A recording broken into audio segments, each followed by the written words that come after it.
Hello, everyone, and welcome to another episode. Caste census in India. As the Congress party recently lost a few elections in India, many people started saying that the need to bring caste census is now irrelevant because Congress party was pushing for it and the election losses indicate that people do not need it anymore. Elections can be won or lost for many reasons. That cannot be a judgment for whether a policy is right or wrong. We have to see all the facts that are there around caste census and then make our own judgment on how important is the need to implement it. Caste is a very sensitive issue in India. In the past, it has created riots and has changed the course of India's politics forever.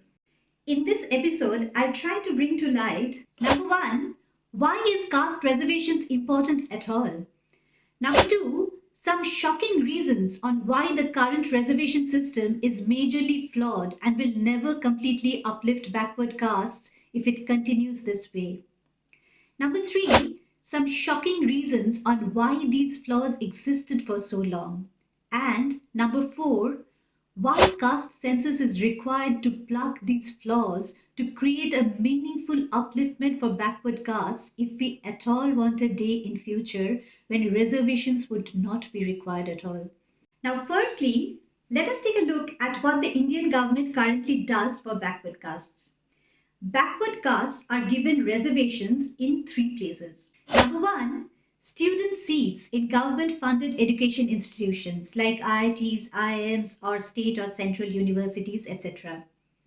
Number two, government jobs like IAS, IPS, and all government services. Number three, political seats, for example, MPs, MLAs, etc. Now, why do we need reservations for them? There are broadly two reasons. Number one is the obvious social justice. Centuries of discrimination against backward castes have left them so extremely poor and uneducated and still persecuted by many sections of the society that it makes it nearly impossible for them to compete with others.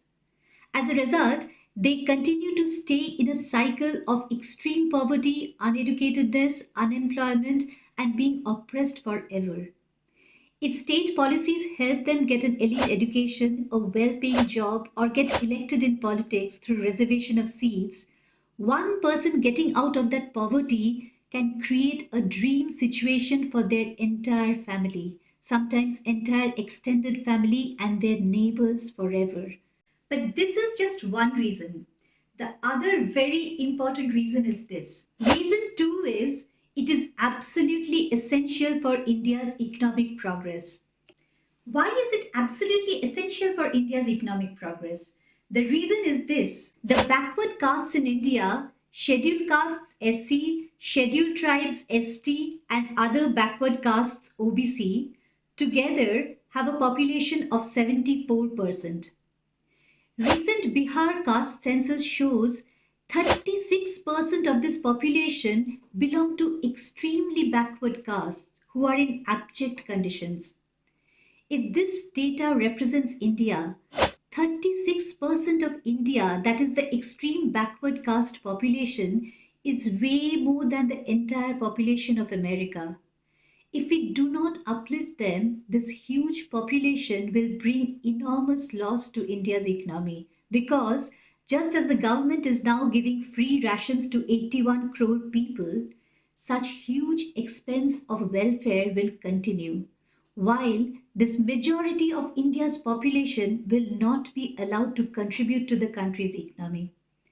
On the other hand, if we find a way to make this entire backward population in India highly educated, empowered adequately to contribute lucratively to India's economy, India can become one of the strongest and richest countries in the world. There is a question that most of us have in mind. There have been reservations for backward castes by 50% for over 30 years. Why then are they still so poor? And why do they still need reservations? This is a very valid thought, and the answers to that actually came out through the recent caste census done in Bihar.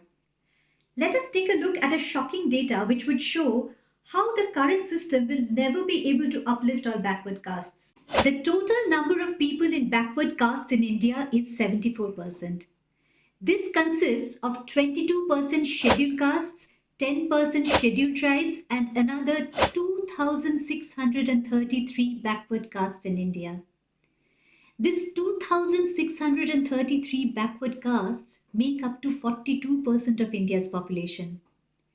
Now, SC with 22% population have 15% reservation in India. ST with 10% of India's population gets 7.5% reservation. But the 42% other backward castes, which consists of 2,633 castes, some of whom are extremely poor, get 27% reservations. But a very shocking data was published in Times of India in 2019. In these other backward castes, there are 980 castes who are extremely backward but get zero benefits. There are 994 castes that get only 2.6% benefits. The Rohini Commission in 2018 showed that more than 50% of the benefits go to less than 1% of the other backward castes. So, what we are doing is giving benefits to a small section of the other backward castes again and again, while a large section of the most impoverished and backward castes are left out of the system forever. So the question automatically arises, why do we have such a flawed system where SC who are 22% get 15% reservation while thousands of extremely backward castes have no benefits of reservations at all? The shocking reason is this. Since the year 1931, India stopped counting the number of people under each caste and thus do not have any knowledge of this large number of people under hundreds of backward castes who do not get any benefits of reservation. This is because in 1950, India made it illegal to ask people their caste under Article 21, other than if they are SC or ST. This was done to protect the privacy of people's caste so that discrimination is not done. But it resulted in thousands of backward castes not getting counted under individual heads and therefore not getting monitored for progress and not getting benefits. In 1980, Mandal Commission showed that other than SC and ST, there is another 52% population that exists in India which are backward castes. In 1992, they were all clubbed under one head as OBC, other backward castes, and because their conditions were so backward, they were given a reservation of 27%. But no other examination was done on what are the number of people under each caste in OBC. Are those castes with high numbers and extremely impoverished situations getting benefits at all or not? If we do not have data on who are these other backward castes, what are their social situations, we will never be able to bring a large section of backward castes out of poverty, and therefore this whole reservation will perpetuate forever and never bring any actual change. Also, if people under scheduled castes and scheduled tribes can be separately counted to monitor their progress, why can't the other castes be counted too to examine if each of those castes are getting benefited? So, what is caste census? Is it something we should be scared about? Caste census is the exercise of finding all the different castes and finding the number of people under each individual caste instead of clubbing a large number of people under OBC or other backward castes, so that a closer examination can be done on how many people exist under each individual caste, what are their levels of poverty, and whether all the backward castes are getting uplifted and benefited or not. Why is it needed? Because if that closer look can be taken, only then policies can be planned that can uplift those castes that are perpetually being left behind. As the data shows, hundreds of castes get no benefit at all. If we do not do a caste census, we would be creating policies in the dark, and the conditions of backward people will continue to remain the same, while reservations will carry on for decades, bringing nearly no results, and the issue will only be used perpetually for political optics in elections. Let us see one more shocking data, especially for those of us who think caste discrimination is not a real issue in today's modern India, and definitely not in urban regions. In 2022, an Oxfam report published that in Indian mainstream media, there are zero people from scheduled castes and zero from scheduled tribes in any leadership roles. while 89% of the leadership roles are held by upper castes, who are less than 20% of India's population. In mainstream television, there were zero anchors from scheduled castes and zero from scheduled tribes, and just 10% were from other backward castes, whereas 55.6% of anchors were from upper caste. This was also demonstrated live in a packed room of press conference where opposition leader Rahul Gandhi asked who in the room are from SC, ST and OBC and found no one existed. दलित कितने? मैं आपसे पूछ लेता हूं इस कमरे में दलित कितने हैं? देखिए, ये मजा देखिए, इस कमरे में ओबीसी कितने हैं? हाथ उठा के दिखा दीजिए, देखिए मजा. So let's let this information sink in. 32% of India is scheduled caste and tribes, and none of them are anchors in TV debates in India, and none of them have any leadership roles. How well are their nuanced problems getting represented if the narration of their issues are solely being decided and debated by upper castes who do not belong to their caste? As a Dalit woman, she has also faced discrimination in newsrooms. I learnt that they never listened to me and my ideas. Editors would say that these things keep happening and my stories were dropped.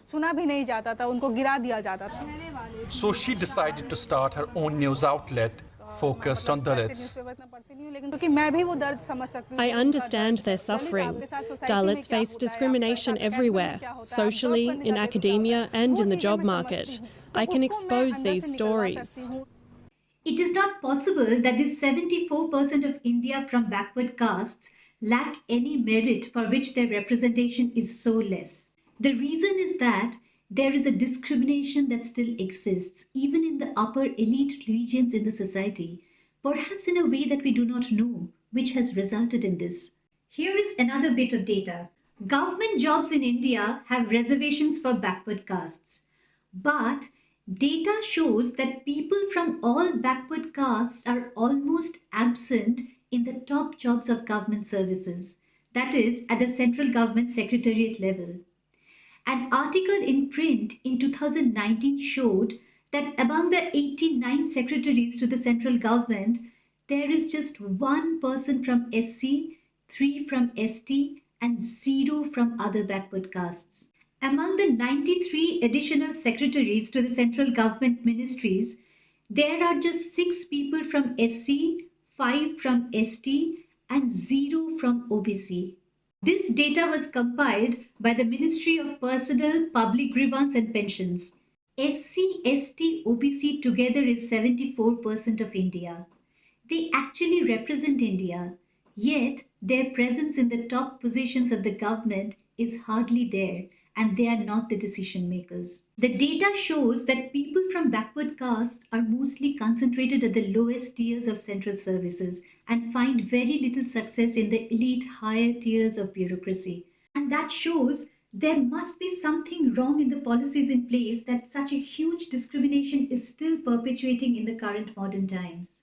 Reservations may not be the only answer to it. A lot more smart, creative policies need to be put in place to uplift them in a massive scale, create awareness on the need to do so, and include people from the upper castes to see the merits in uplifting this large mass of people in India without feeling threatened.